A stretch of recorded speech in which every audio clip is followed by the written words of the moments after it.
And here we go. Hello, everyone. Thank you so much for joining us. My name is Sharon Kelleher, and I'm the director of the Flint Memorial Library in North Reading. Jane Healy sends her apologies tonight that she will not be here. She is feeling under the weather and unable to talk. I want to thank Hank Phillippi Ryan, who is an Emmy Award-winning interviewer, for stepping in on such short notice. We really appreciate it, Hank. Tonight's incredible author event is a collaboration between Massachusetts Public Libraries and Haley Booksellers. We'll be posting a link in the chat if you'd like to purchase books. Link has already been posted, and we will repost it at the end of the program. Okay, let's get started. Hank Phillippi Ryan is the USA Today best-selling author of 13 novels of suspense. She has also won multiple prestigious awards for her crime fiction, including 5 Agathas, 4 Anthonys, and the coveted Mary Higgins Clark Award. She's also the on-air investigative reporter for Boston's WHDH-TV and has won 37 Emmys, 14 Edward R. Murrow Awards, and dozens of other honors for her groundbreaking journalism. National book reviews have called Hank a master at crafting suspenseful mysteries and a superb and gifted storyteller. Her 2019 book is the acclaimed legal thriller, The Murder List, which won the Anthony Award for Best Novel of the Year. Her newest book is The First to Lie, a chilling psychological standalone. It garnered a starred review from Publishers Weekly and is now nominated for the Anthony Award for Best Novel and the iconic Mary Higgins Clark Award. And watch for Her Perfect Life, which is coming out in September. There you go. And now I'd like to introduce our featured author of the evening. Pam Jenoff is the author of several novels, including her most recent, The Woman with the Blue Star. The Lost Girls of Paris and The Orphan's Tale both were instant New York Times bestsellers. And The Commandant's Girl, which received widespread acclaim, earned her a nomination for the Quill Award and became an international bestseller. She previously served as a Foreign Service Officer for the U.S. State Department in Europe, as a special assistant to the Secretary of the Army at the Pentagon, and as a practicing attorney at a large firm and in-house. Pam Jenoff lives with her husband and 3 children near Philadelphia, where in addition to writing, she teaches law school at Rutgers. Welcome to you both. Thank you. Thank you so much, and thank you all for being here tonight. I want to show you this gorgeous cover before we start. It's hard to do with the light. You see my big light. But look at that amazing cover. I have it. I'm really bad at holding up my book. I'm really bad at it, but I do have one here. Hold it up a little higher because we want everybody to see it. That is the most amazing cover. And a couple things quickly. Congratulations on making the New York Times bestseller list. And Publishers Weekly called your book spellbinding. And so all good. And it was your birthday. It was recently my birthday. Yes. So that is such a good story about what happened with your birthday. Can you tell us it? Oh, about the surprise, you mean? Oh, so my birthday was a week ago, and all I wanted to do let me back up. I don't think you know this part of the story, Hank, is that on my actual birthday, the big thing I did was I went to the library because my children had not been into a library since before COVID. And that was what I wanted to do, to give them back a piece of normalcy. And then 2 days later, I took them to our independent bookstore locally because I wanted to give them a piece. And so the other piece I wanted to give them was, I said, for my birthday, it was a big birthday. It was 50. I said, I want to go to the aquarium. And this was I don't even like the aquarium, truth be told, but my kids had wanted to go back since before COVID. So my husband said, I'm going to arrange a private tour of the aquarium. It's like 1 hour. We're in and we're out. After dinner, we're going to go in. So we're about to go to the aquarium and he is running late. And I'm all mad. I'm like wife mad. I'm like, we're going to miss it. This is the one thing, blah, blah, blah. We walk into the aquarium. And and I start seeing signs, and lo and behold, it was a surprise party, and there were 90 people there, and that was on Saturday. And it was like my whole life was there, and so it was just. And for many people, everyone there was vaccinated, but for many people, it was the first time they had even hugged or seen their own relatives. So it was a beautiful night, and thank you. What a huge swell of emotion that must have been in every way. Just to see people. I haven't seen people. And they must have been so thrilled at your wild success with this book. I mean, what a gift. It was very special. And they made the food, I shouldn't even say this, but they made the food stations themed around my books. So they changed the titles of my books to like sort of kind of food themed. I'm not posting those because I think I don't want to offend people. I always try and deal with it sensitively. But for some of my less serious books, it was, my ones that are not centered around the war, it was clever.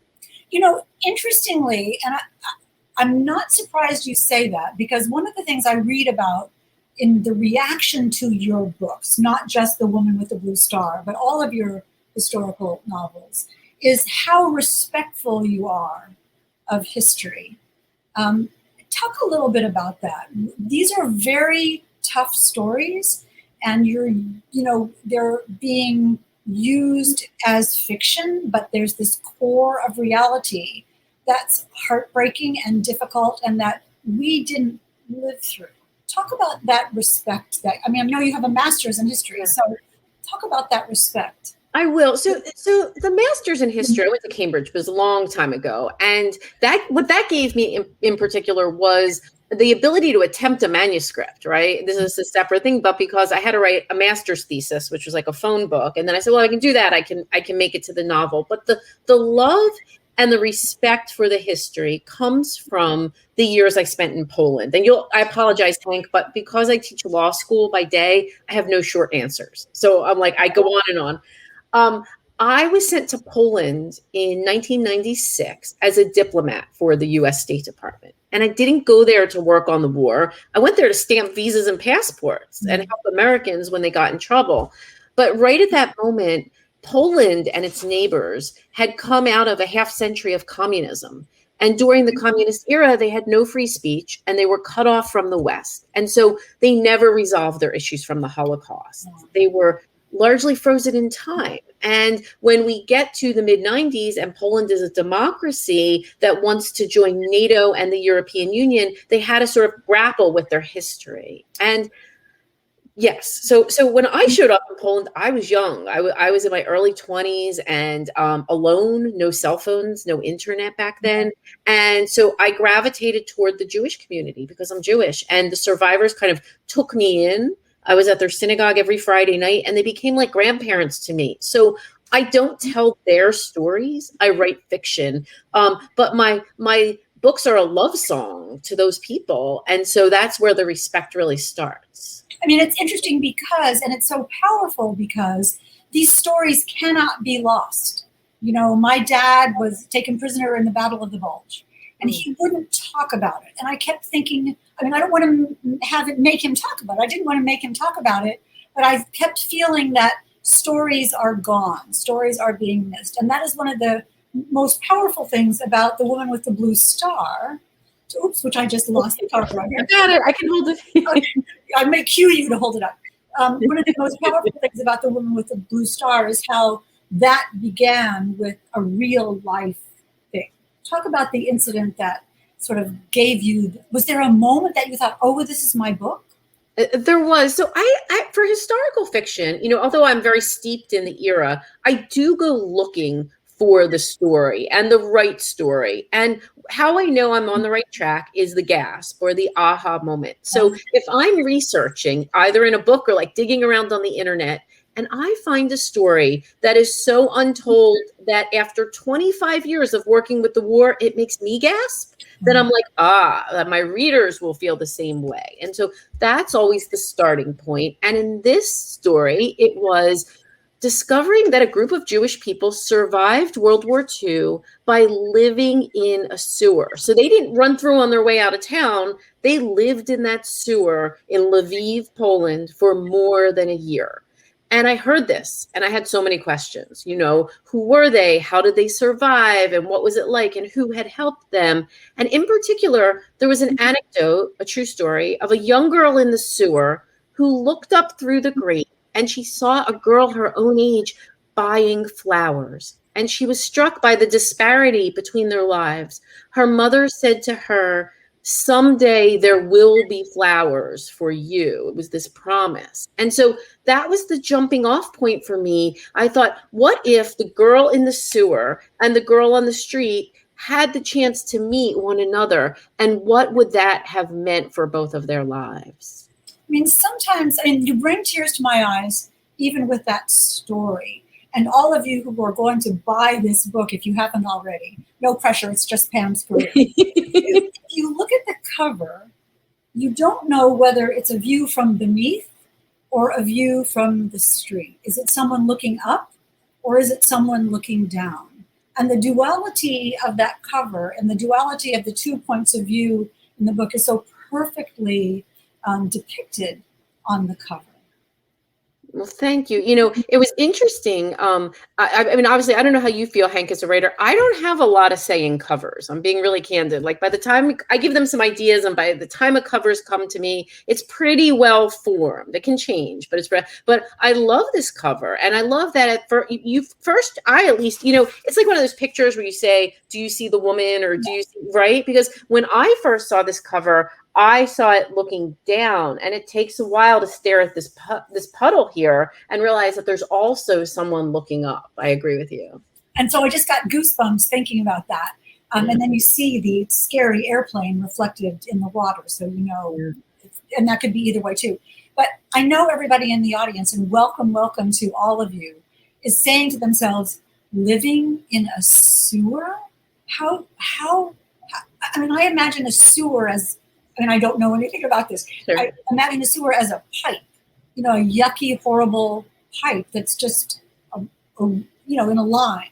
But you know all about this now. And how did you find that out?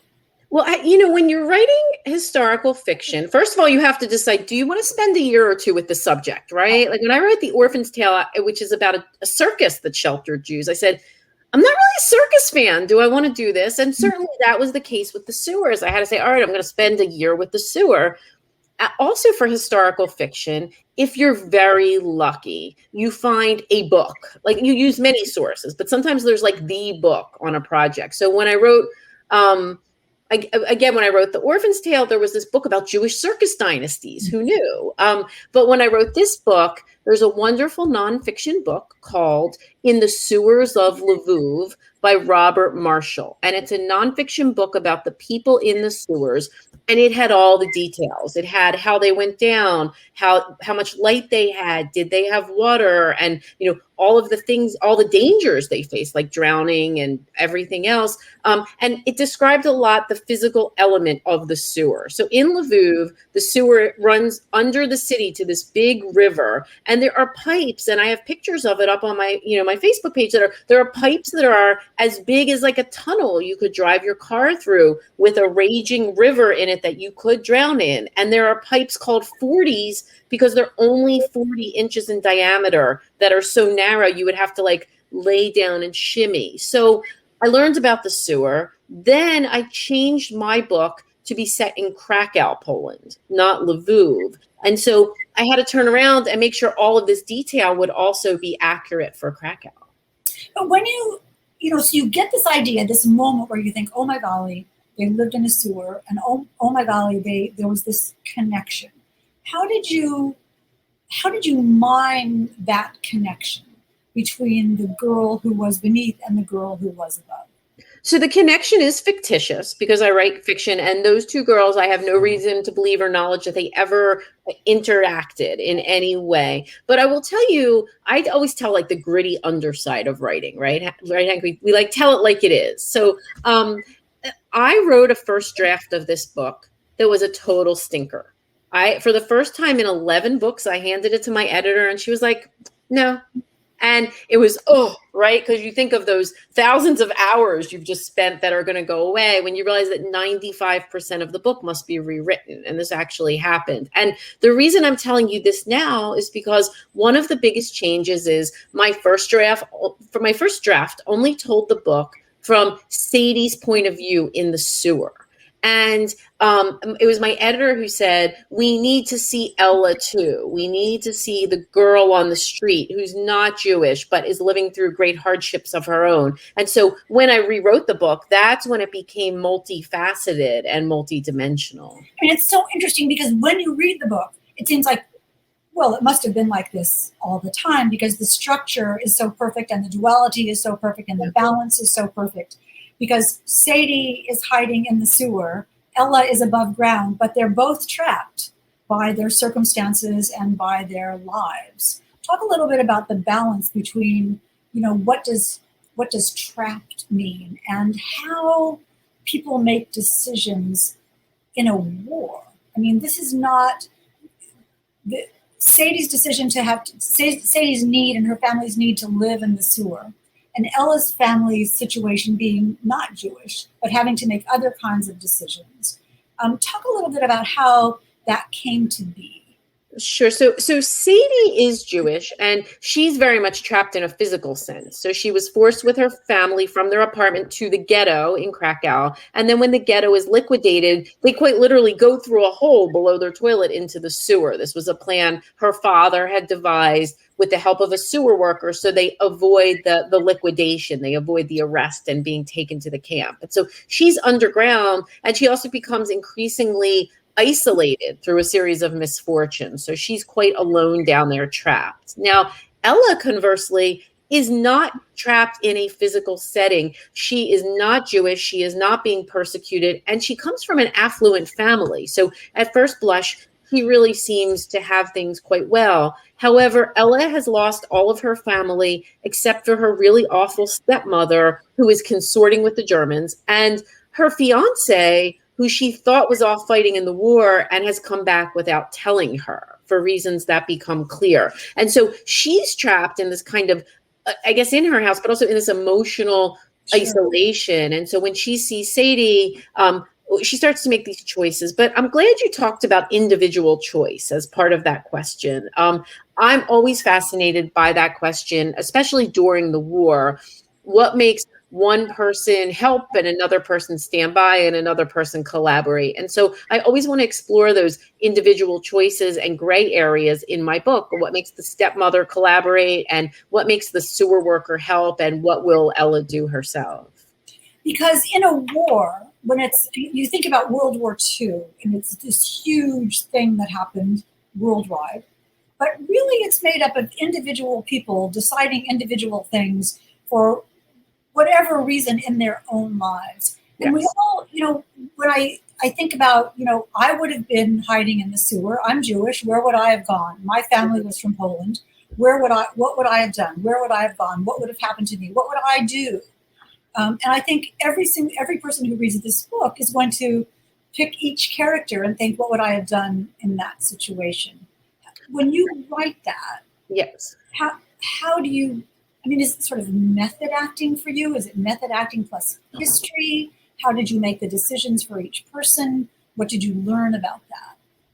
Well, it's interesting. I have to go back to my time in Poland, because I love that you talk about I could talk all night with you, Hank, because I want to hear about your dad and the Battle of the Bulge. I was there for the 50th anniversary commemoration. And I love that you talk about individual choice during the war, because when I lived in Poland, imagine 1996, like you couldn't drink the water over there. First of all, we were still very much in a less developed space. I lived with such geographic proximity to the war that if I wanted to get my car fixed at a mechanic, I had to drive past the camp from Schindler's List. Like, you were right on top of the war. And as part of my job, I walked into the gas chamber at Auschwitz easily 50 times. And so this kind of had this psychological effect on me living there, where I had a wonderful life there, loved the people, had the best of times, but the littlest thing could send you hurtling back in time.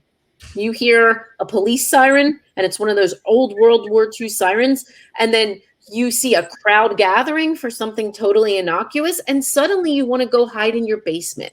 And it always made me wonder, what would I have done? And so I always approach that question. I'm not a brave human. Especially now that I have children, right? I'm not a brave human. I think Dorothy should have stayed in Oz because it was too hard to get back. I always thought that. And so, I don't know. I wouldn't have helped the Germans, but I might well have hidden in my basement for 5 years. Just to make another quick parallel, and forgive me, people, all of you. Please. But when I was in high school, I lived in Germany for a year because my father was with USIA and was with the cultural affairs officer at the embassy in Hamburg. And the police sirens are those bee-ba, sirens, and it just gives me chills to even think about. And it just brought it all back, all the history, all the family history. And you realize the the slender thread, I hate to say, to go into cliches, between then and now. And that's one of the things that you do so beautifully is tell the story of what it was really like for fictional people, but for real people as well. What an honor to tell that story. Yeah, it's interesting. I'm digressing too, but when you talk about being thrown back, you made me think I like Germany very much and I love going there. That was my first Eurorail trip. Like even before I lived in Poland, I was traveling with my British friends from Cambridge and our train went into Germany and the police kicked off two people from another, from outside of Europe because they didn't have their papers. And it was like this moment on the train with the papers. And it was like, all of those moments just throw you back so viscerally. But I love that part of the world. I actually love Eastern Europe. I feel a tremendous sense of connection to the land and the people. And so I really do feel a great privilege in telling the stories. It's daunting. It's daunting. Daunting and haunting. Daunting and haunting. So, you were talking about individual decision making. And one of the characters in the book that's also so daunting and haunting is the sewer guy who came from real life. Talk a little bit about him.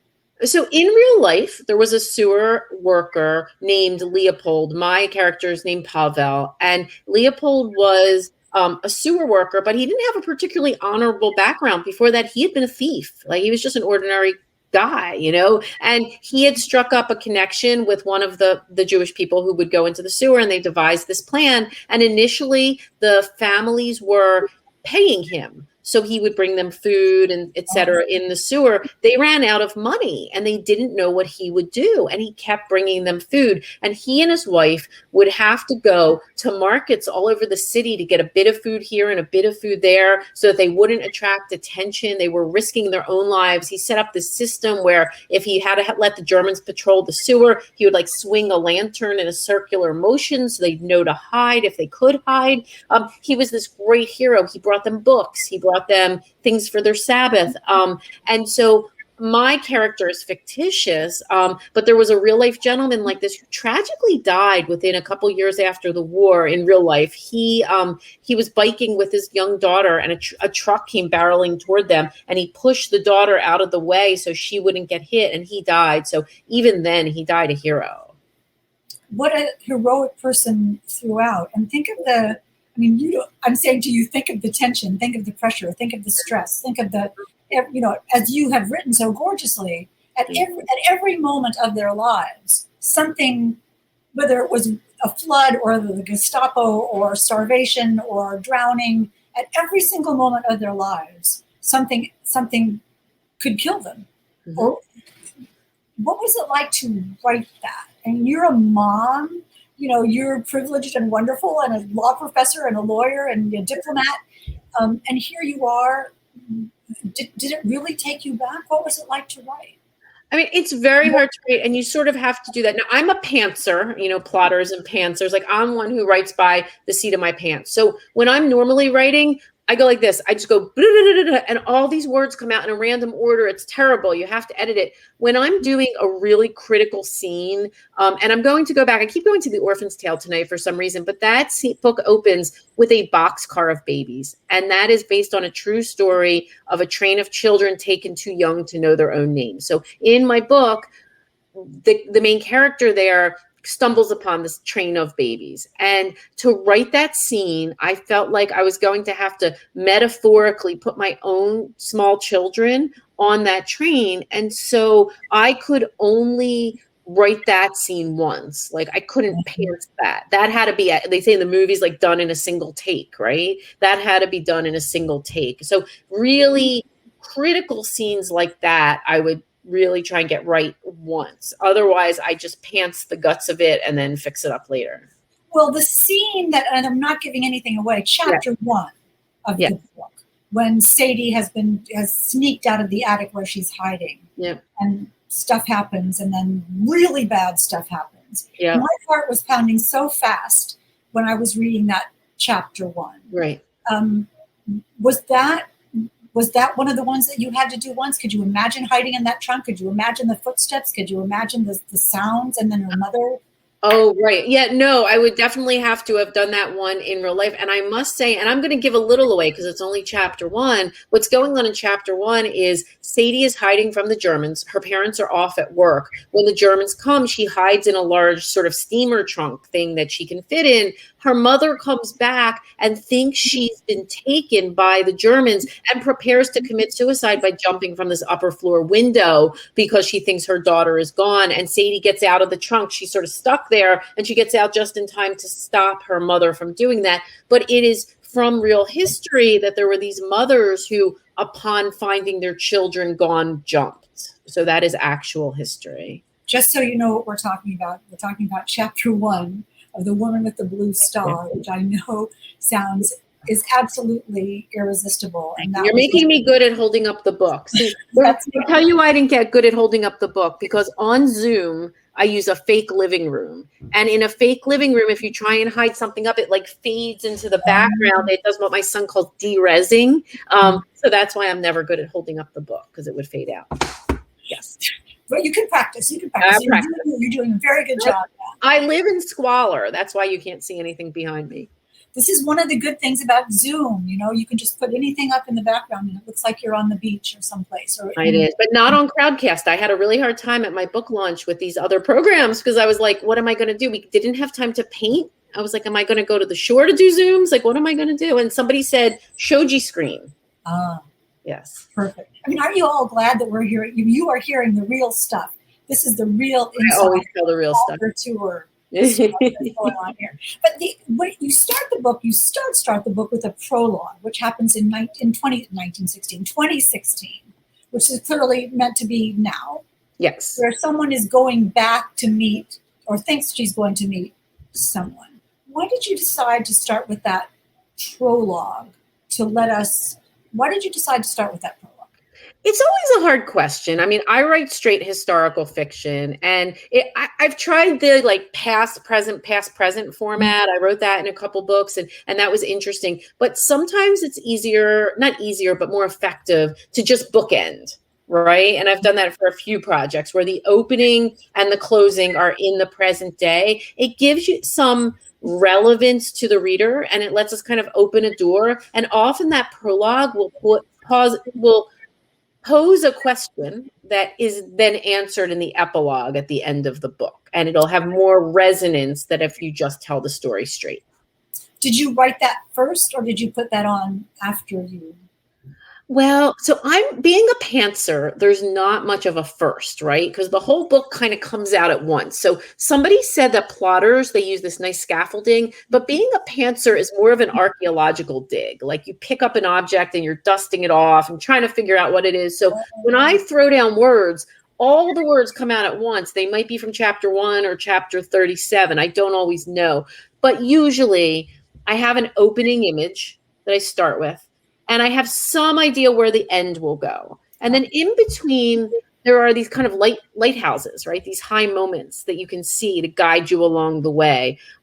So I don't know. I had some vision of the opener, but I don't know. Like it wasn't the exact same. George R.R. Martin calls them architects, the people who plot, which I can't even imagine doing. And those of us who are pantsers, he calls us gardeners, because we plant things and then we see how they grow. I'm so glad. I didn't know you're a pantser too. That's awesome. Big time. Well, awesome. It's scary. And I'll tell you, I couldn't do it any other way. I can't, as I've said to my editor, when she'll say, can you just do an outline? And I say, well, how do I know what happens until it happens? You know, and it doesn't happen until I'm writing it. Well, I will agree. And I will say one of the downsides to being a true pantser is my editor will say, can I have some first chapters? And I'm like, no, there's no first chapters. It's not done till it's done. But I'm going to confess to you that I have strayed from my pantser ways of late, because when I turned in that stinker of a manuscript and I lost all that work, you know, and I had to rewrite the whole book in 5 months, I don't want to do that all the time. Yes. So now I do a rough chapter outline before I start. So I still pants it, but at least with a chapter outline, I know where to put the pantsing, you know? I mean, I hope that you all think this is interesting as much as I do. But I mean, that's a different way that your mind is working a different way. Do you think that's because from experience. I mean, your books are so good and they're so successful and they're so beloved and they're so desirable that you think, I know how to do this now. And I know a beginning, middle, and end. I know a structure. I know how a story has to go. Let me just plan that. Well, I know none of those things, but thank you for telling me. I really appreciate it. But so every book is uniquely challenging, right? Every book has its own challenge. And right now I'm in a thicket right now that is really rough. But here's what I do know. I know that even though I'm in this big dark middle and I've got 50 or 60,000 words of goodness knows what this is going to be, there is always a moment when the sun shines through. There is always a moment when the clouds break open. And so that moment can be really late in arriving. But I kind of know if I start and I move the ball forward every day, like I have a project right now, I have no idea how this is going to get done. No way it's going to get done when it needs to get done. But I do have faith that if you move that ball forward every day, then it happens. I just, I started to say, oh, I love you, because I thought, well, that's not probably appropriate, because this is exactly where I am too in my next book. And I said to my husband, this is not going to work. This is going to be the time that it's not going to work. It's not going to work. And he says, you say that every time. Yep. And I say, but this is the time it's not going to work. Right. And he says, you say that every time. And Yeah. then I say, but this is the time. I mean, there could be a time that it doesn't work. But I do agree with you that in writing a book, in like any project, if you think about it, it's sort of basically arithmetic. You just add and add and add and Okay. add. Exactly. And at some point you can subtract and it will be fine. So let's get back to your book. I know we're digressing so This is much. awesome. The book, The Woman with the Blue Star, was it always titled that? No, I don't know about you, but not very few of my books keep their original title. I'm really bad at titling. So I'm going to tell you what this one was going to be called. And then I'm going to tell you, it's a little graphic. I'm going to tell you my favorite retitling story. Okay. So this book I wanted to call Flowers Someday, because her mother promised her that someday there would be flowers. And it changed and it changed. And it came to The Woman with the Blue Star. And the blue star is a reference to that Jews in certain part of Europe did not wear the yellow star on their clothes, but they wore that white armband with the blue star. That was what they were required to wear. And of course, I looked them up, and it looks like they were embroidered or sewn. The threads were blue. And I can't remember. I mean, I can't remember what I thought how they made those. But the idea of hand embroidery, is that what they do? I'm actually not sure how they made them. I just know that typically people will say, well, didn't they wear the yellow star? And if you look in this region of Poland, which was called the general government, it was blue star. It was the blue star on the white armband. Yeah. Okay, Anyway. my really graphic retitling story. Okay, so a long time ago, I wrote a book, and it was about a clock that you follow through the 20th century, this antique clock. It was sort of a mystery. And I had called that book The Anniversary Clock. And I had baby twins, okay? When you feed twins, and yes, I'm talking about breastfeeding. When you feed twins, you can't type because there's two of them, right? So you got the football hold. Now, my phone rings, and the caller ID is my editor, who was not my current editor. It was at a different house, and she was like the grandbubby of all editors, like the Grisham-Turow editor. And they never call you; they email, even back then. So I take the phone like this. I've got the babies right in my arms here, right in the football hold, and I'm like, "Yes, God," And my editor said, "We don't like the title, The Anniversary Clock. We're calling the book The Things We Cherished." Click. And that was how the book got retitled. So everyone, my team right now is much more collaborative, but every book changes for me. Well, because the thing about the title and the thing about the evolution of a title is just like you were talking earlier about the evolution, essentially, of the theme of the book. I saw an interview with David McCullough at some point, and he was asked, "Do you have a theme for every book you write?" And he said, "Yes, I do. And I write the book to find out what it is." Yes, thank you. Isn't that's so on the money? And when you're talking about that, at some point the theme emerges. At some point the book emerges. I always think when I find the theme, it's like dropping a drop of iodine into a glass of clear water. Yeah, because it just colors the whole book, and you think, oh, redemption, oh, decisions, oh, bravery, oh, friendship, oh, motherhood, whatever that theme is.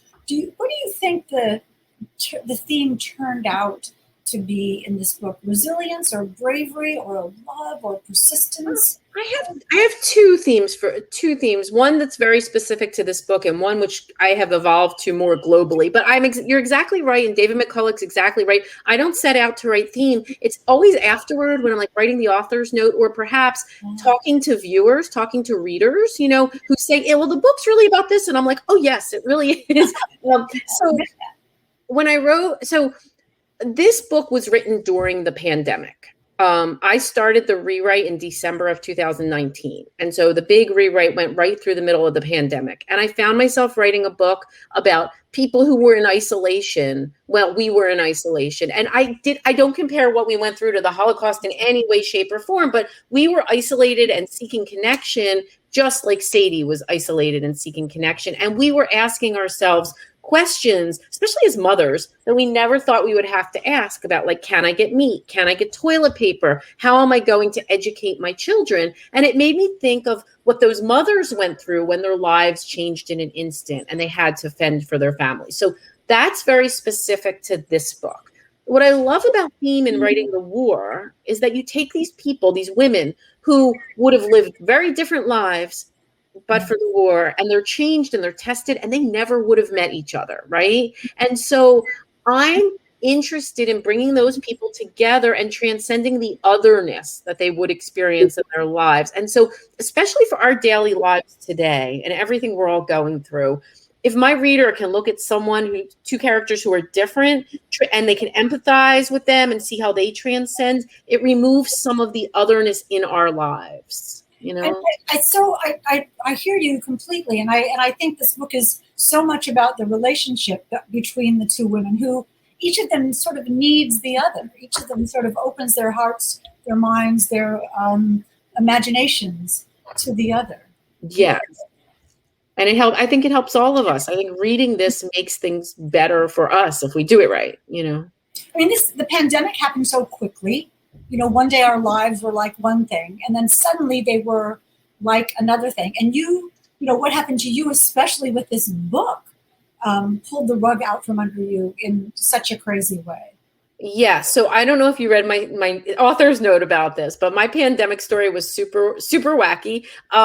When I switched the story from Lviv to Krakow, I wanted to go to Krakow. I lived in Krakow for over 2 years, but I haven't been back in 17 years. So I'm like, all right. And I plan, like, mom's gone alone. I plan myself a really nice trip to Krakow, and I'm going to go see all the survivors who are still there and all my friends who are still there.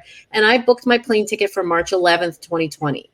And as the pandemic started bubbling up, my editor said, "Oh, we don't know if you should go." And I was like, "I am going. I'm going to wear we didn't know about masks. I'm like, I'm going to wear one of those masks, and I'm going to Poland." My flight got canceled on March 11th, and I had an emergency appendectomy on March 12th. So thank God I didn't go, because I would have been in the air over Europe.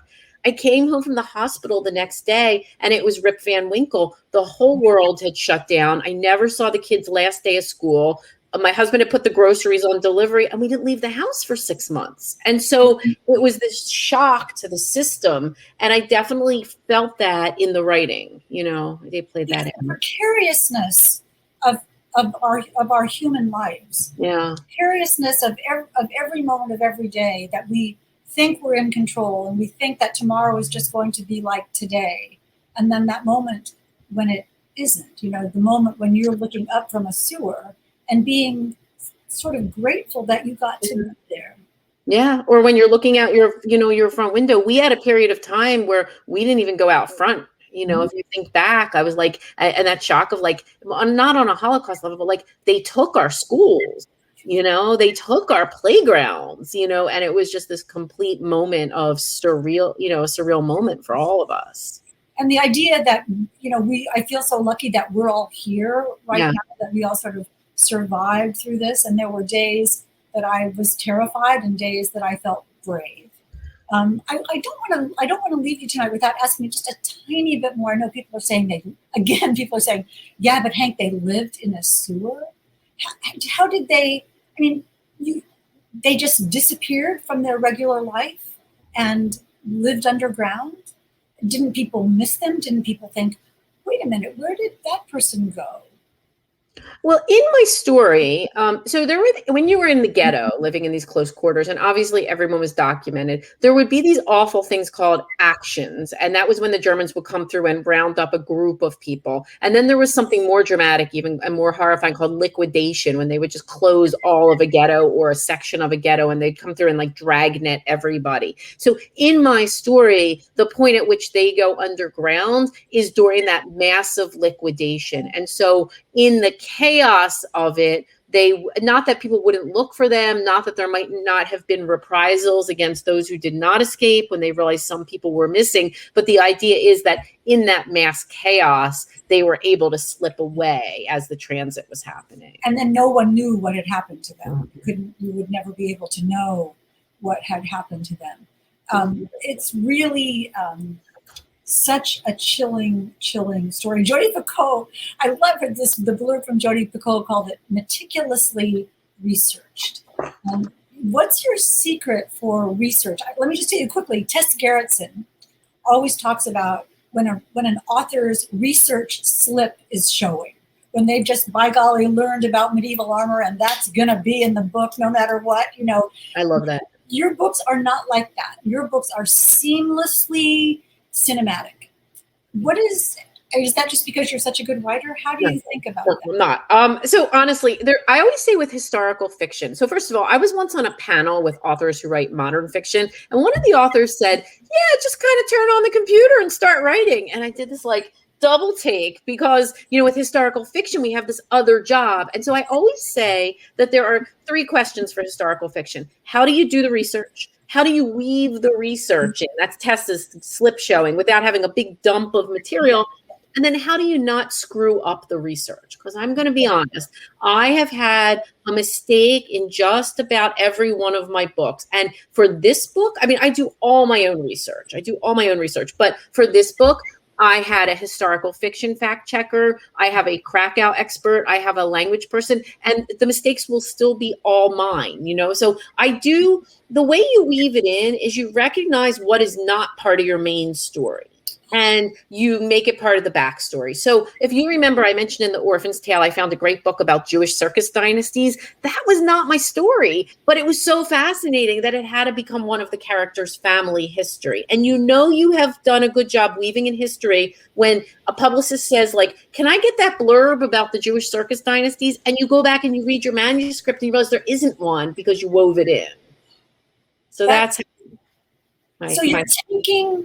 you're taking real life. You have to think, if they taught history this way in stories, how riveting and fascinating. Maybe they do now, but back in the day when I was in high school, they didn't. It was dates. Right. And if they taught history this way, as you do in stories, wouldn't the world be different, do you think? I hope the world is becoming different, but I think there have always been these great storytellers. So I grew up steeped in historical fiction, although interestingly, back in the day, they were mostly male writers. So we're talking about the era of Herman Wouk, James Michener, Leon Uris, John Jakes, right? The people who were writing these stories. And I love it. And I love what they do with it in cinema. I'm being honest. I think Band of Brothers is the best thing ever put on film. It made me afraid to write because it was so dauntingly good. So I just want people to keep telling stories in a way that make readers go, I want to go off and learn more about the true history. My life was changed by Winds of War. That's what made World War. I'm much older than you, but that's what made War and Remembrance. Yes, I'm with you. I worked in Washington, D.C. when War and Remembrance came out, and Herman Wouk sent me the couple of chapters of his new manuscript. Ooh. It was really, and somewhere in this house, that is. But you and both of you have such a skill of bringing a terrifying time and a challenging time, and such a tightrope of time to life based on the decisions people make when they're called on to do that. Mm-hmm. Yeah. And also his book, I don't want to go too much on a tangent, but I'm in awe that you have is the way that lives change in an instant. So it was either one of those books where there's this American woman and she's in Europe and she's an American, she's fine. But through these little decisions, right, she suddenly finds herself really in grave danger in the war.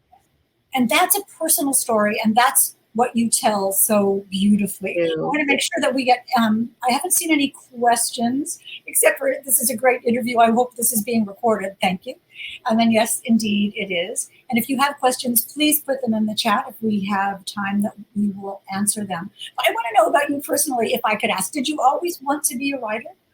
So I always did want to be a writer. I was one of those little kids always writing, never short stories, never poems, always novels. And they called me in 5th grade the next Judy Blume, which was great because I met Judy a couple years ago and I got to show her that and became friends. Did you tell her that? Tell me that. I did. I met her at her store in Key West, and I had emailed her earlier when I was an aspiring writer, and we became really good friends, and she invited me to stay at her house on book tour. It was amazing. But I always wanted to be a writer. And then I never got started because everybody, you know what, you have that project that you can't like get going. For me, 9/11. I had come back from the State Department and I went to law school and I graduated law school. I was a practicing attorney at a large firm in Philadelphia. And I started at that firm on September 4th, 2001. And 1 week later, the following Tuesday, 9/11 happened. And I had this life moment where I said, like, I don't want to die at the law firm. I want to be a writer. And so I was still a lawyer for many years. And I make baby lawyers at Rutgers now, which I love. But that was the moment when I got serious about writing. I took a course called Write Your Novel this year. I started writing and still 5 years later till I was published. But that was the mortality moment that set my feet firmly on the path was 9/11. Do you remember, I mean, that mortality moment, as you call it, and do you still remember? I mean, you clearly remember that, but I mean, the knowledge that we have this one life, and we need to do what we want to do. Has that propelled you forward, even through when somebody tells you, this book stinks and you need to rewrite it in like 2 weeks, and you do that because you love it? It's so out of love now. It is out of love. And it's out of, I think one of the gifts when you get older is really finding your core purpose, right? Mm-hmm. So as I get older, I stay in my lane, right? I don't make anything look nice, right? I don't fix anything. I don't cook. My lane is writing, teaching, and children. And that is it. And so I find kind of that focused purpose and that passion will keep me going, even through the hard paths, because I'm living all my dreams right now. Even if I hit the lottery, and I don't play the lottery, but even if I hit the lottery, I would still do these things, right? So there's no looking back. There are hard days. And then just like 9/11 was a mortality moment, I mean, COVID has allowed all of us to just refocus on what's important. And it's been such a gift to have this time. And I don't want to go back exactly the same, Well, we grow if we're lucky. We grow from the decisions that we make during a time of crisis and a time of, be in a crucible where we have to come out some other way. What are you hearing from your readers of The Woman with the Blue Star? What are people saying to you? This is my one book that the feedback has been almost universally positive. And yes, I read my reviews. I read them everywhere. And the feedback has been very, very positive. People are really taken with the story, the story and relating with these characters. And some people say it's hard to read, because it's really like you have to take breaks because you're like in the sewer. Yeah. But that's what I was going for. I wasn't going to make it easy for people, and I'm glad that they are taking the journey with me. Because they are brave enough to take the journey that people in real life took in real life. And so sort of to honor them is why, not only is this a terrific book, but sort of to honor them is one reason to read this book. It's a way that we can understand how someone else had to make decisions and what happened to them. Very well said. I agree. Roz is saying, when I look over here, I'm looking at the questions. Okay, this is the hardest question, and I ask it with all knowledge that authors hate this question. Who are your favorite authors? But Roz wants to know. Right? Reading now. We can't pick authors, can we? We all read so much. But I'll tell you what I will share. I do something called 100 Days of Books, and I've done it 3 times now leading up to publication. Every day for 100 days, I post what I love reading on social media. I post it all across social media. I post reviews of it, and I share it. And it could be historical, it could be mystery or thriller, it could be a debut, could be memoir. And so at the end, I have this great collection to share. So if anyone is looking for reading suggestions, and there's lots of places to get them out there on the internet, I have like a Pinterest board with all 100 books. But I read widely, and I love reading. I read in the pickup line, waiting for children at school. Now it's summer, I'll have to figure something else out. But yes, that's my answer. That's great. And did you always read when you were a kid? What was there a children's book that you read when you were a kid that changed your life? I wish I was a children's author. This is my guilty confession, because adult authors are fine, but children's authors are deities, right? You're at a book conference and you have like 3 people in line for your book, and there's 100 people in line for A Big Guy Stole My Hat, or what, or a Mo Willems book. So I don't have the voice for children's, but I read a lot of Judy Blume and Beverly Cleary and Paula Danziger, all of those folks. Love the Betsy Tacy series. So I have a shelf behind me. I'm not showing you because my room's a mess, but I do have a shelf with all of my children's books, which I shared with my children. Now my kids are getting to the age that they're swiping the adult books. They're grabbing them as they come in the door. I have one daughter who's taking the adult galleys now. And what do you think about that?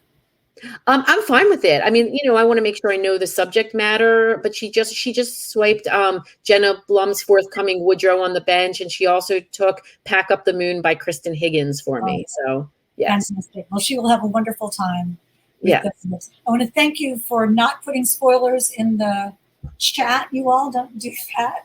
I can't shush you in the chat. I can shush you if they ask me out loud, but I can't shush them in the chat, can I?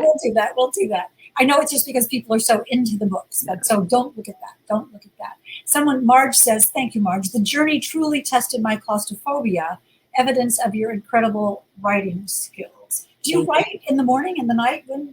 I am a morning writer, and that comes from when I started being a serious writer, but I was still an attorney because I had $1,000 a month in student loan debt. I always had to write those books from 5 to 7 in the morning every day. And so I'm a morning person at heart, but I have to be flexible. So I get the first burst at like 4:35 in the morning, but it might not be in my computer if there's like a kid sleeping in my bed or the puppy's downstairs. So then I go downstairs and there's a different, you have to be flexible. Then I can send everyone off. And then I love the mornings. I could not do a thing in the afternoon, maybe research, but I can't do anything in the afternoon. I love the terrible. We're all so different. Love how we're all so different. They're going to put in the chat where you can find your 100 books list, because everyone is asking for that. I was so pleased that the first to lie was on it. Let me. Yeah, of course. I think you've had a book on almost every one of my 100 days. And if not, you should have, but you always will, because I love your books, Hank. Thank you. Thank you. Pam, you are such a rock star. Let me show this one more time. Please find this book. It is an experience that you will not forget in the best of ways. It's life-changing, thinking about what happened then. It's life-changing for now, how we live now. And it was such an honor to be able to talk with you tonight. Did you look at the chat? Did you see all the yay and hooray? We love this book. Thank you. And thank you so much, Hank, for doing this. Jane Healy was going to be here, and you have just like stepped in and been so amazing. And I'm really grateful to Dick Haley Booksellers, for inviting me, and to Jane for making the connection, and to the library, and to all the libraries. I use 5 library systems. So I'm a big fan. So thank you for everything. Yes, this is the Flint Memorial Library in North Reading, and we're so happy to be part of the consortium of all these wonderful Massachusetts libraries that bring people like Pam Jenoff to us, so we can hear your story and your process, and just sort of tap into your imagination. So thank you all. I'm looking at you, and you're seeing thumbs up and happy faces and all those kinds of things. Thank you all so much for being here tonight. Pam, thank you for your wonderful book. And I hope we can do this for your next one. In person next time. I'm coming up. In person. Thank you. Thank you, everyone, so much for having me. I really appreciate it.